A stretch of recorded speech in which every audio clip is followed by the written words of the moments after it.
Hey, it's Fletcher, Vice President of Public Safety Solutions here at 911 Inform. Welcome to this episode of Next Generation 911 Future Makers. This podcast is not only about the next generation of 911 services, but fostering the next generation of 911 leadership. So sit back, listen, and enjoy this session of a Next Generation 911 Future Maker.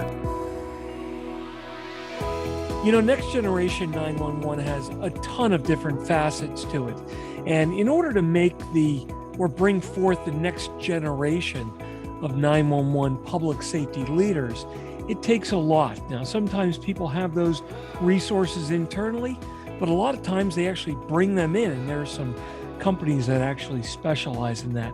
Joining me today is a very good old friend of mine, very old friend of mine, but a good friend. And that's Darrin Reilly, the CEO and president of Mission Critical Partners. Darren, thanks so much for joining me on the podcast. Good to see you. Hey, Mark, great to see you. We haven't, usually always catch up at the national conferences or even regional conferences, but clearly that didn't happen in 2020, so it's great to see you. Exactly. It's amazing. Here we are, early March, right about a year ago. Everything really started to somewhat melt down, so to speak, with COVID-19 and the pandemic. It's amazing what we've all been through the last year. So how has this affected your business with Mission Critical? From our business, it's as odd as it sounds, it hasn't affected negatively. In fact, our clients have reached out to us in kind of greater numbers. We've had to adjust with them, and we're very often simply an extension of their existing staff that they have there because we're technology independent and kind of inside the ropes with our clients. So we've been essentially classified as, essential workers assisting them. And we've had more work come our way because they need more assistance. Now it's changed us in, the level of, how we interact with the clients. Clearly, a lot more virtual things like this, whereas before it was definitely on site and at our clients' facilities. In some situations, that hasn't changed, but many situations it has. So how we conduct the business and get the business done has changed a lot. As you well know, Mark, you've been serving this marketplace for decades, just like myself. And very often the clients were like, hey, you come out, you got to see my facility, you got to be at my facility. A lot of it was clearly face to face, but even our clients had to change. And I think they've adapted clearly to virtualizing their environment and having a lot of virtual interactions, whereas before it was, it was solely had to be dedicated on face-to-face. So we've all learned with our clients and we've adjusted accordingly. So you've been over there, I think, about 3 years or so, and you've really grown the business in the past 3 years. One of the things that amazes me is that you have just sucked in an incredibly skilled set of talent from the industry, with the exception of John Chiramonte, of course. You got to have one exception that's out on the side there. But the rest of your folks are really top-notch people.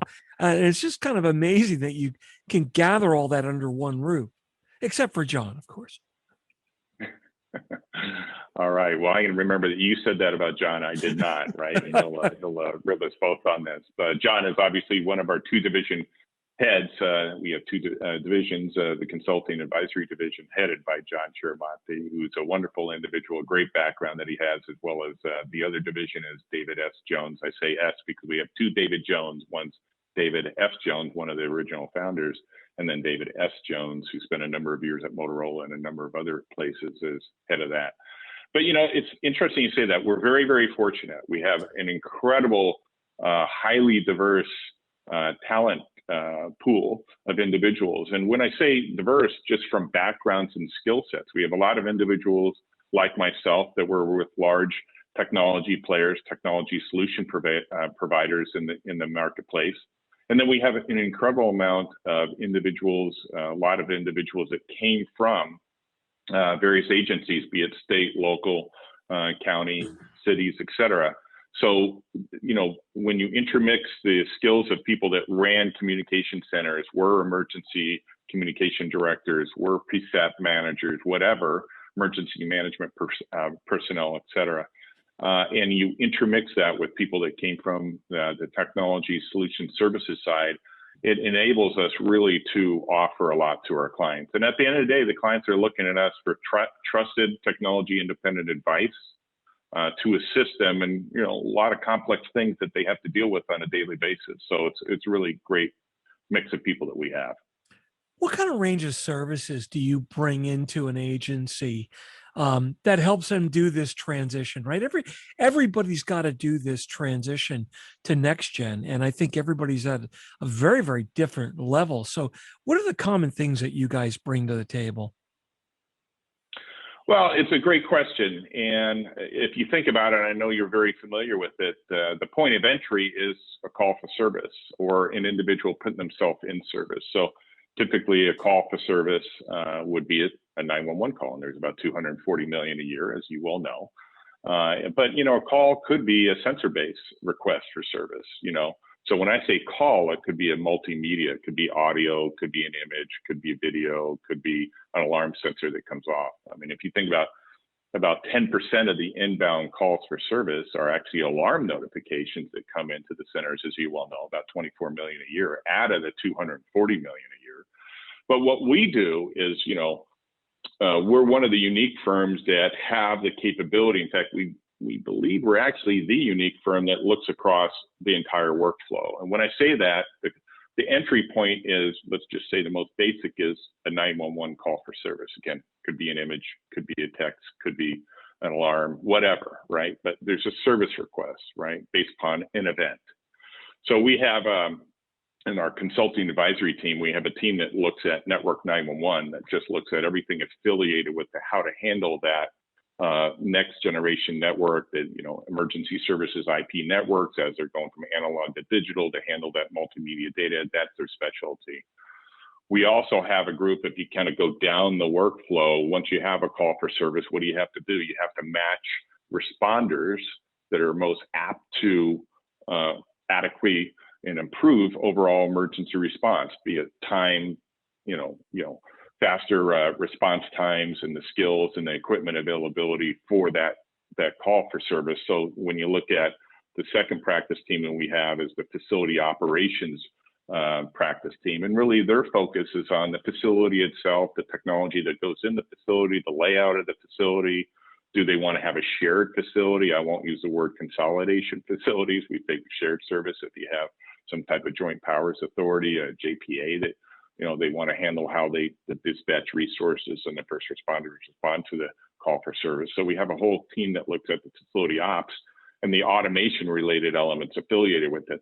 Those tools, which are computer-aided dispatch solutions, as an example, or records management solutions, mobile applications, all the things that the dispatchers and the first responders use to handle that service request.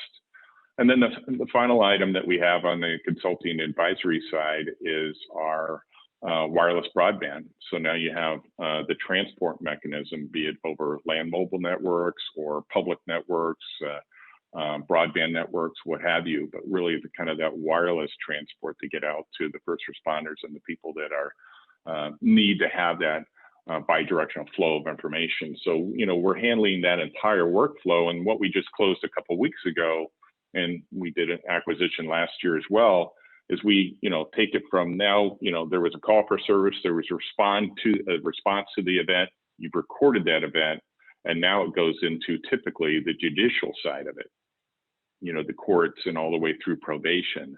So now we have a practice team that is, totally focused on that judicial side of it. So all the way from call for service, 911, hey, I have an event, which we know every event is people and property, could be a lot of people, a lot of property, whatever, all the way through probation.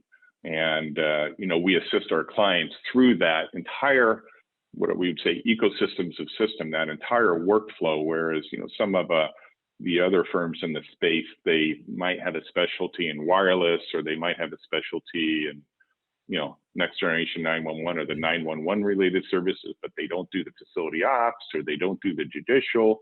But now with the digitation, how everything's being digitized, It's all coming together.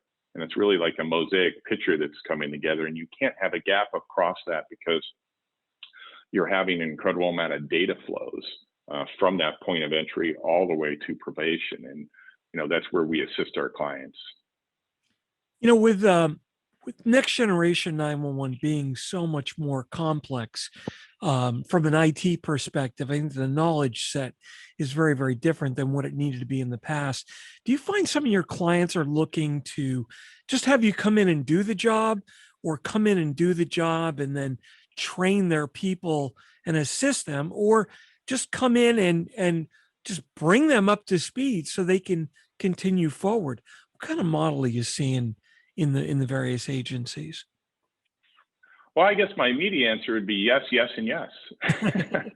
It really depends on the agency itself. I think, it's interesting, and I've been serving this market for, about 3 decades.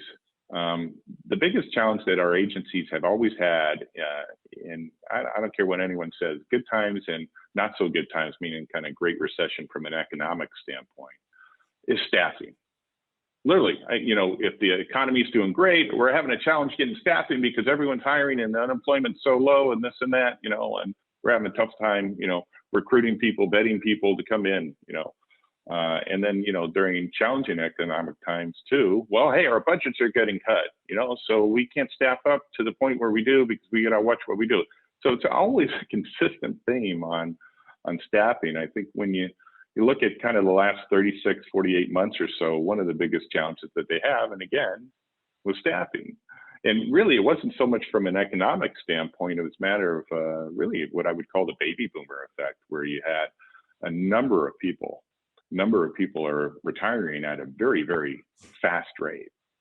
Combined with, it was a good economy, so they had a difficult time with staffing. So what they're doing is they're looking at how can they leverage technology to augment some of the staff, so making everyone more and more efficient, and to be able to still keep that level of service to their citizens, and injecting the efficiencies on how they handle that overall workflow. But they're also flexing out, and there might be some elements that they would rely on a firm like ours, where we do have one of our services in our lifecycle management services side of our business, where we have what we call co-managed IT services. So, City of Atlanta would be an example, Fulton County, Baltimore, and a number of other some major metro areas where we have individuals that are under our employ, but report into those agencies on a daily basis to be hypothetically, the computer dispatch administrator, working inside the ropes with their IT organization to augment the staff that they have, but really with that specialized purpose of the mission critical solution sets that have to be always on, as you well know, 24/7, 365. So that's a big growth engine for us, and where, again, we're unique, again, compared to some of the competitors out there. We come into that with technology independence. It's not like we've supplied that application or that land mobile network or that EZNet. We have technology independence, so we come in just with the skill set to be able to help them manage that without any type of bias affiliated with the applications that are being run or the networks that actually are running the overall applications. So it's a big growth area for us. I think we constantly focus on the technology side of things, but there's also the people side of things. What services do you do that helps an agency work on their wellness program, and the overall health of their employees? Do you do anything in that area? Because we've got to grow those leaders for tomorrow. Well, it's good. We actually do have some training leadership tracks that we do on a couple folds, as like making sure that we have a good wellness program for our clients. Our clients have good wellness programs, and they're aware of that. So that's one of the services that we offer. We also offer how to do leadership development, and really leadership development, when we look at some of these agencies, back to what I mentioned before, Mark, with the baby boomer effect, and you have this onslaught of highly talented, seasoned executives that have been in there typically for decades. And now you have a talent pool that's coming behind them that maybe haven't had kind of that tenure to take over pretty demanding roles, if you think about it. So we've helped a number of agencies on leadership development, succession planning, so they can get ahead of probably what will happen at a faster rate as more and more people retire. Then you have to slot people in to take over those positions. So that's another, service that we offer our customers, and a number of them have been very, very highly complimentary to us on helping them through that and plan. It's really, at the end of the day, Mark, it really comes down to people, process, and technology. If you look at people, process, and technology, and how are these agencies leveraging those assets, the people, how do they leverage that in the process and the technology, and how's it all intermix for them to carry out their daily mission? And, we help them put together these strategic plans, multi-year strategic plans. And as you can imagine, a huge element of the strategic plan is talent, right? Because if you don't have the right talent and the people doing the role, then you can talk about all the technology you want, talk about all the processes, but you got to have that talent and how you're managing that talent. So it's a key element of what we do. No, I think you're absolutely correct there. You've got to have those people in place. As we move forward with technology, do you see in your interactions with the field that there's a problem with adoption of new technologies with more seasoned employees? Oh, I'm not going to play with. I can remember when people said, I'm not taking cellular calls. I don't have any location. I'm not taking tweets. I'm not taking instant messages. But then obviously times have changed and that information is all valuable. Do you see that paradigm shift happening in the workforce? I do, to an extent, but it's always kind of, they're straddling that line on, they don't want to put something out there that quite candidly could put the citizens in the community at risk. Oh, hey, this is great new technology and we're not sure if it's going to work. Let's give it a shot. Well, if it doesn't work, it could negatively impact response time, which ultimately, if you're negatively impact response time, then the response time is actually extended, which quite candidly can be very, very costly to property and people, clearly. So you're always going to have to kind of straddle that, how well has that technology been vetted, and making sure that it's been tested very, very extensively to make sure that when it gets implemented and it's put into production, that actually creates tangible benefits for the communities that they serve and the citizens that are going to be impacted on that request for service. And when I say impacted, in a positive sense. And I do feel that, if you think about it, again, kind of going back 5 years and where we are today and kind of looking ahead 5 years, I'm seeing much more of a progressive thought on people wanting to have that multimedia experience and expecting to have more advanced technology on that. And as you know, I've been in this market for over 30 years, and I definitely see much more of a progressive thought on where they are now, but also where they want to be. I think one thing that's probably forcing that change, and I've heard this from several different people who I've got a lot of respect for. They say just like cellular outweighed the number of landline calls coming into 911, you're going to have automatic and device initiated events coming in that are going to outweigh the 911 call for events, right? So like you said, there's 24,000 or so now. And that's just going to slowly increase over the next 5-6 years, whatever the timeline is. Everyone's got a different opinion, but it's in the immediate future.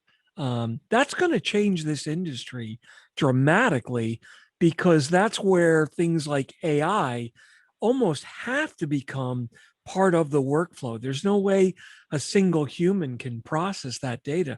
I think that's going to be probably the biggest radical change in what we're doing. Oh, most definitely. And again, I use that example with alarm. I think you said 24,000. It's actually 24 million. If you look at 240 million calls annually, about 24 million, 10% of those calls are alarm initiated. It's kind of interesting. We hear about 5G and Internet of Things, IoT. You can look at the alarm industry, you know, in the heyday, it's a sensor that's going off, right? It might not have been going through the internet in the day, right? But it's a sensor that's going off that's requesting some type of response. Now we use IoT. It's like, oh, we're going to have these sensors in the inbound. Well, they've been out there, and I think it is going to grow.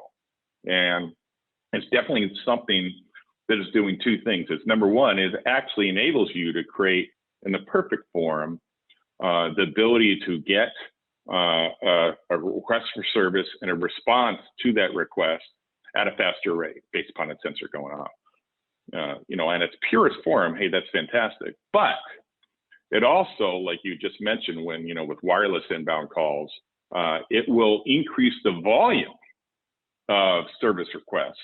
So you have to use some additional tools, like you said, with AI to make sure that it truly is an emergency that has to be responded to versus the false alarm, as an example.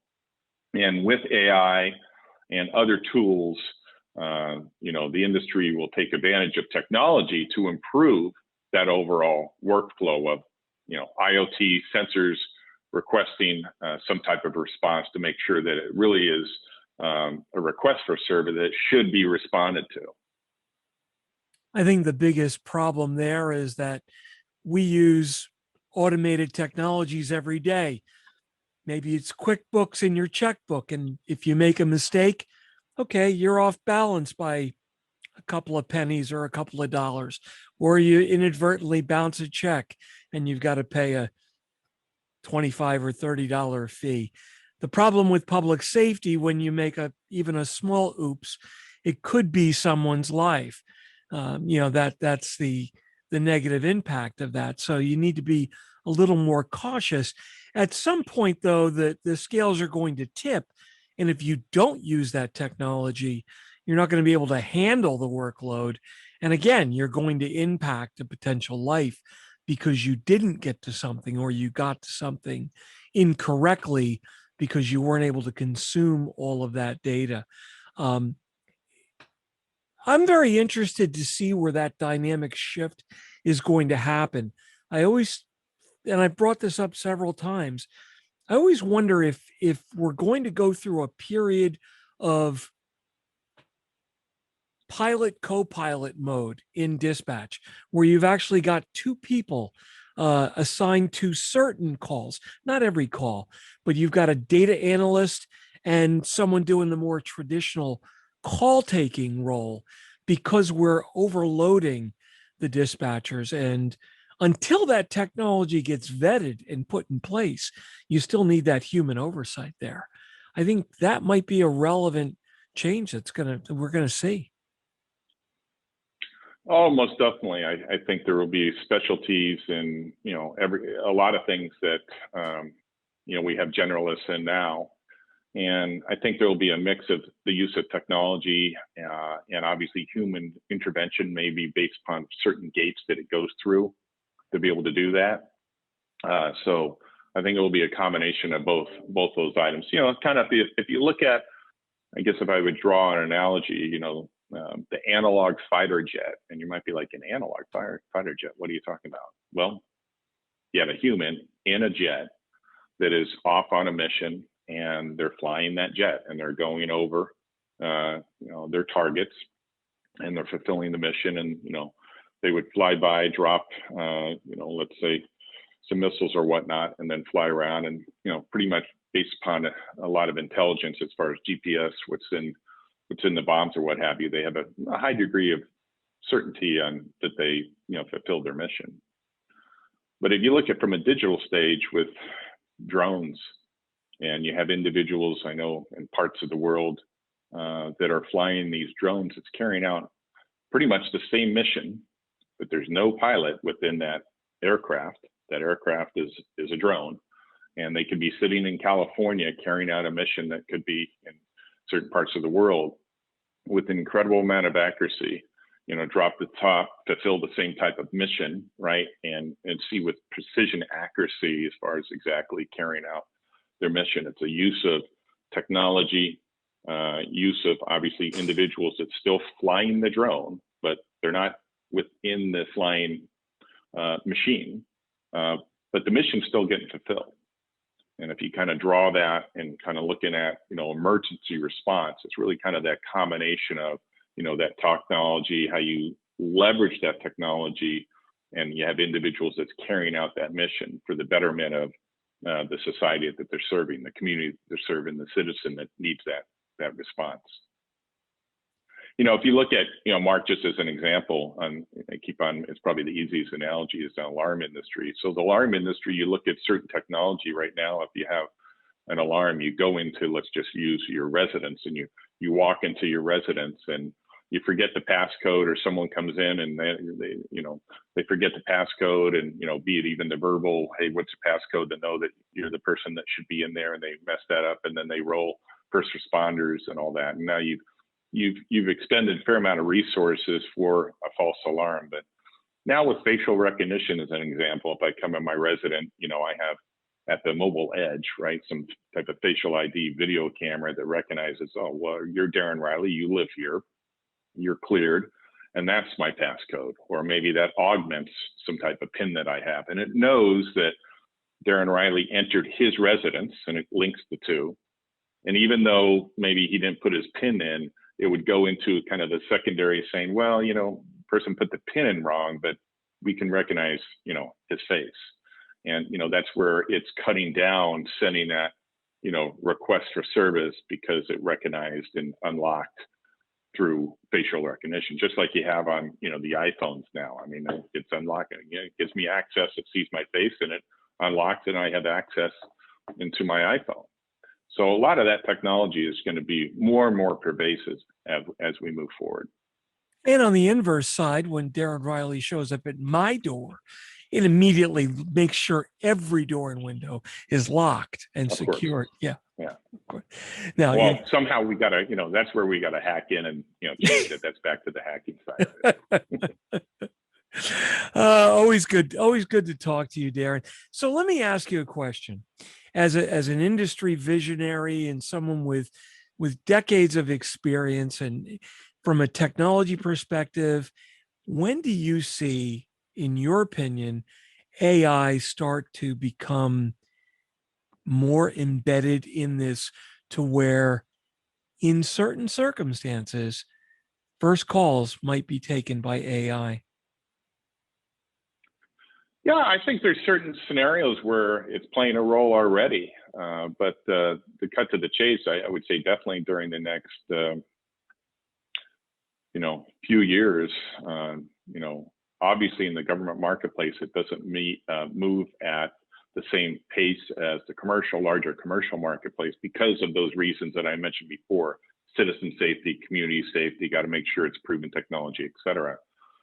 But it's interesting, Mark, as an example, if you look back 10 years ago, all right, 2011, here we are in 2021, what really has changed relative to emergency requests for service and then response? If you think about that workflow, what was out there 10 years ago and what's out there pretty pervasive now, and, it's not a massive change, with the exception of video. If you think about body-worn cameras, in-car cameras 10 years ago to where it is now, it's incredibly pervasive, as you well know. And that's really changed the dynamic in the last 10 years, if we kind of look at those points in time. So when I look at, where we are here in 2021 and, where are we going to be in 2031, 10 years from now, that I think it's going to be much more pervasive as far as that intermix of that multimedia experience with the embedded AI that takes advantage of those, those data elements, all right, for better response and recreation of the event. So I think it's going to be dramatic. Yeah, I'm going to have to agree with that. And I'm thinking that, I'll stick my neck out there and say, within 5 years, you're going to see a palpable presence of AI in the industry. across the board. So it'll be very interesting. What suggestion, what advice would you have for the person just getting into this industry, whether it's in a public safety first responder career or the commercial industry side?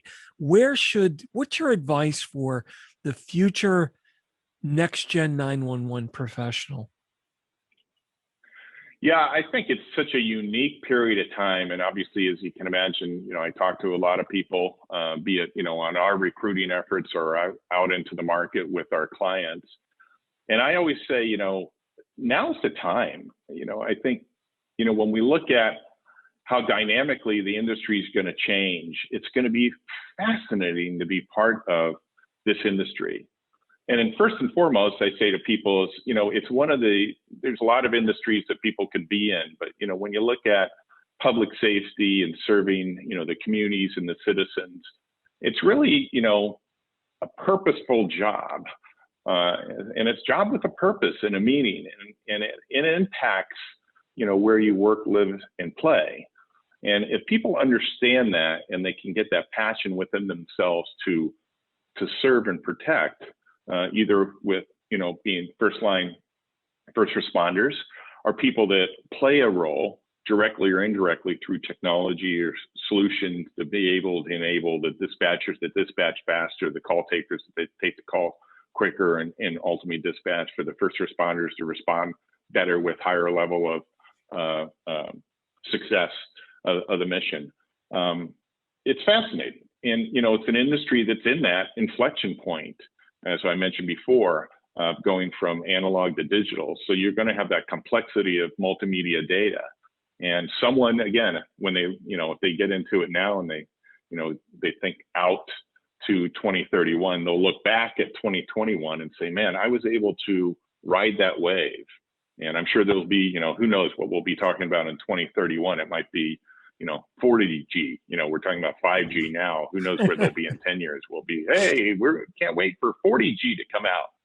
But, it's going to keep on become more and more pervasive. I mean, 10 years from now, autonomous vehicles, I think it's definitely going to be a reality. To what extent? But it definitely will be out there, and we'll be like, God, I can't believe people are actually buying their own car versus just, having a monthly subscription to a car service, and they sit in the back of the car and it's driven for them. I mean, that will happen, right? And things like that will actually impact emergency response as well. It's just a great place to be right now. No, I have to agree 100%. It's amazing watching the market and the industry and the opportunities just unfold. And I think it's probably one of the best times to be in this industry. You and I have known each other for at least a decade and a half, if not longer.